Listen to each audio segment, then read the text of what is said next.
Cheers everybody, welcome to a video with a difference. This is my very first music review on this channel.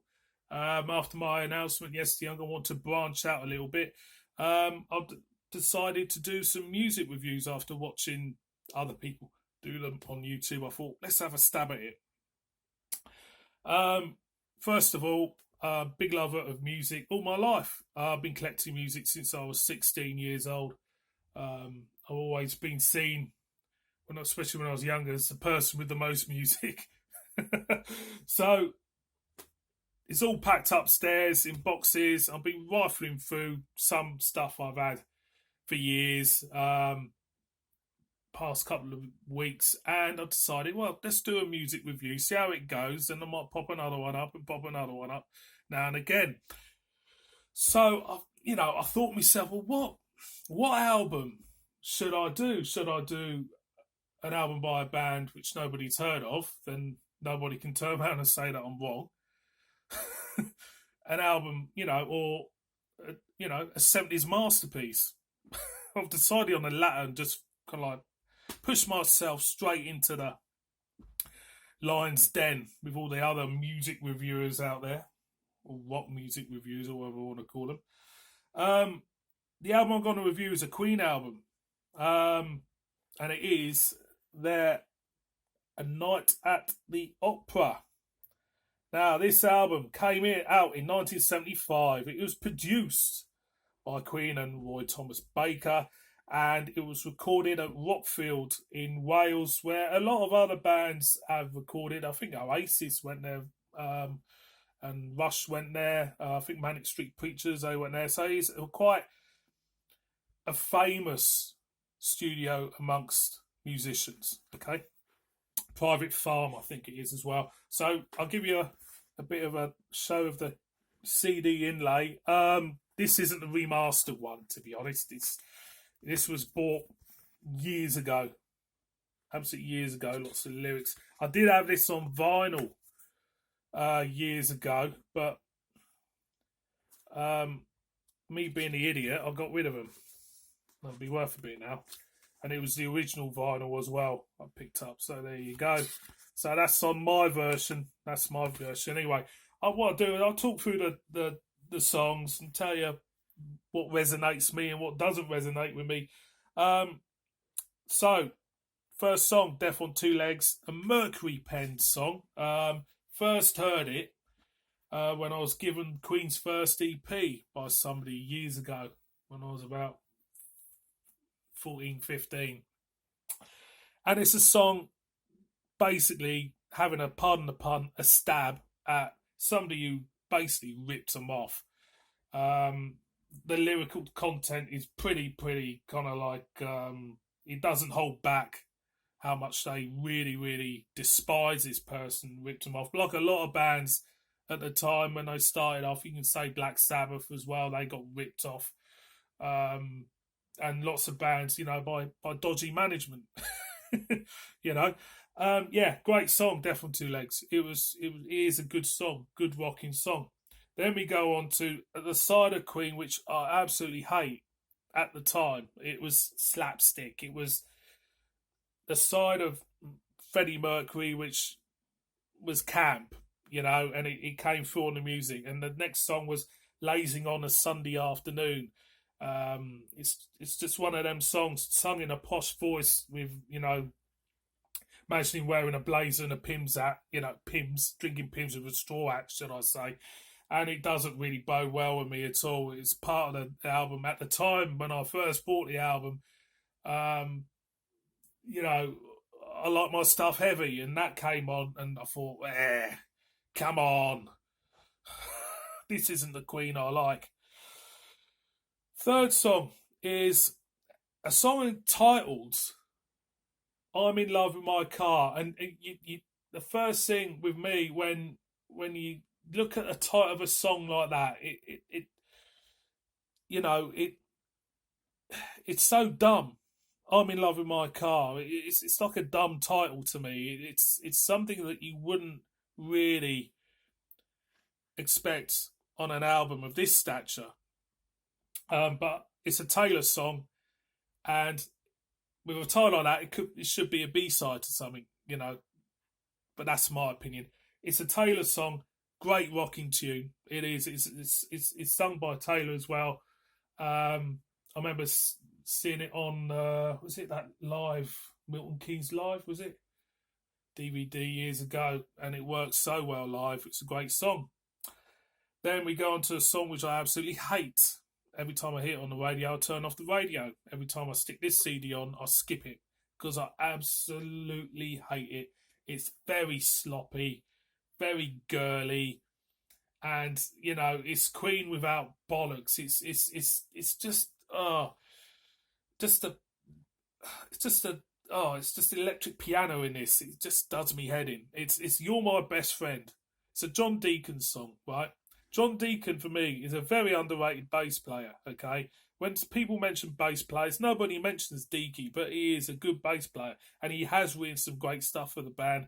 But for me, You're My Best Friend is a terrible song. It's too sloppy. It's just a bit naff. It's a bit naff.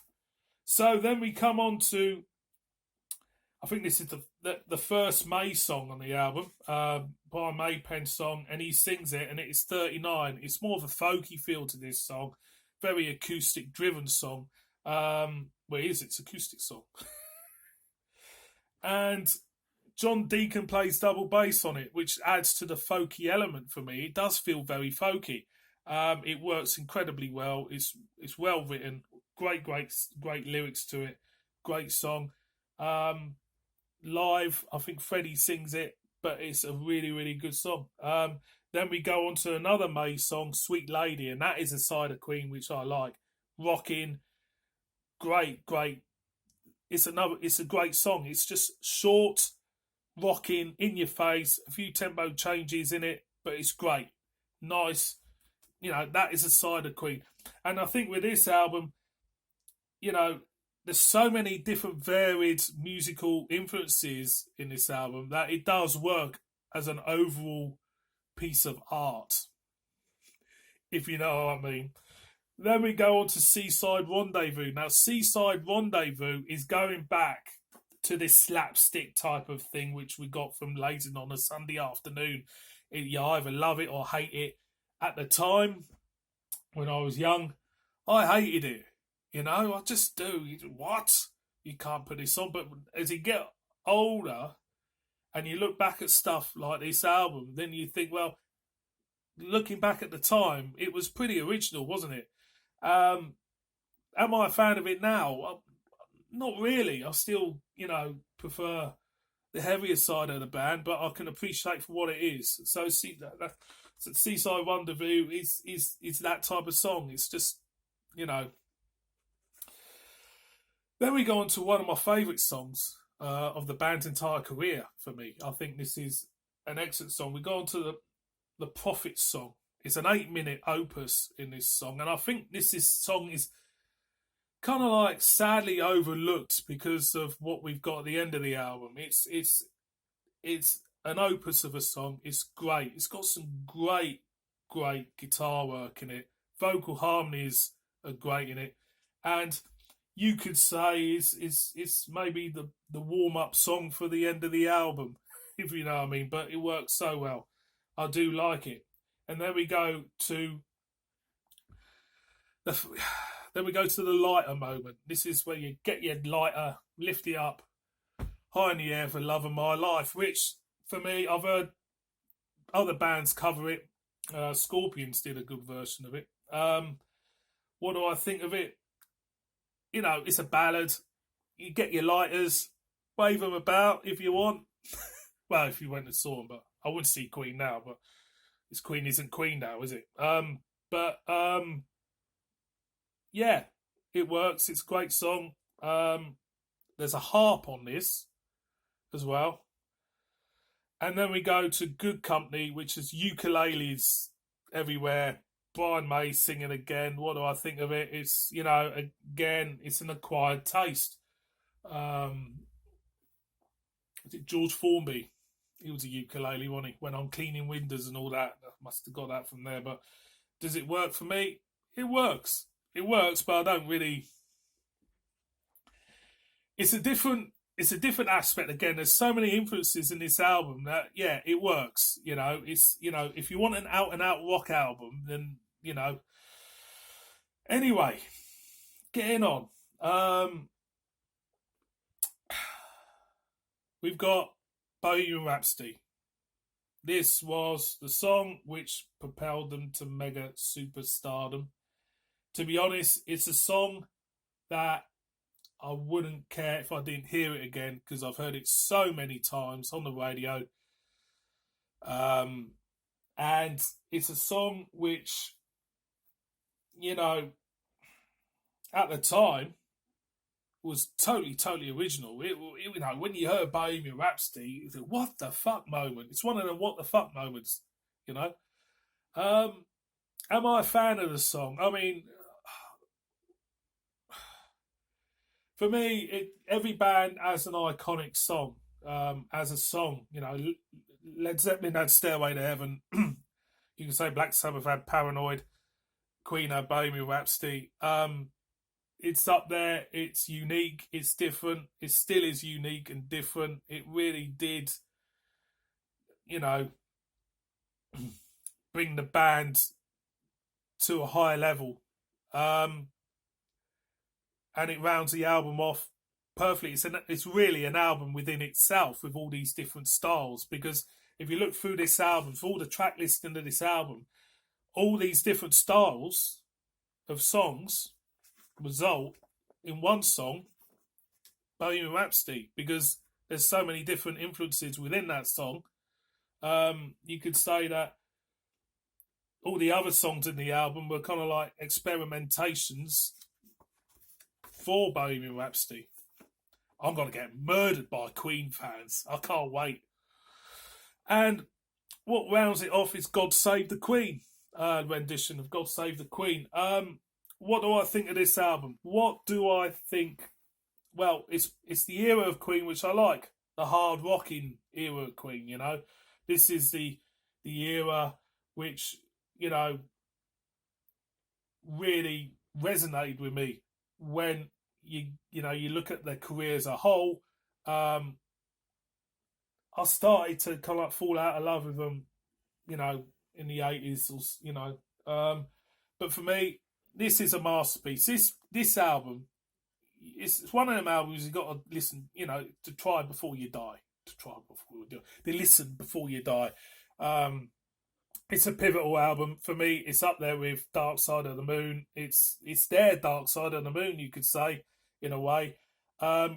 So Queen, Night at the Opera, I suggest everybody out there who hasn't heard Bowie Rhapsti, God knows, there might be somebody out there, and nobody's heard this album, just to get hold of it, give it a go. Give it a go. Stick it in the Wurlitzer. Give it a go. Thank you very much for watching this music review. I've waffled through that long enough, haven't I? See how this one does.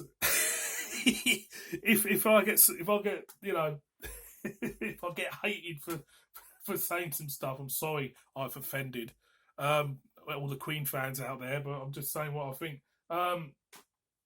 Hit the like button, so please subscribe, get yourself a copy of that. See you on my next one. Cheers.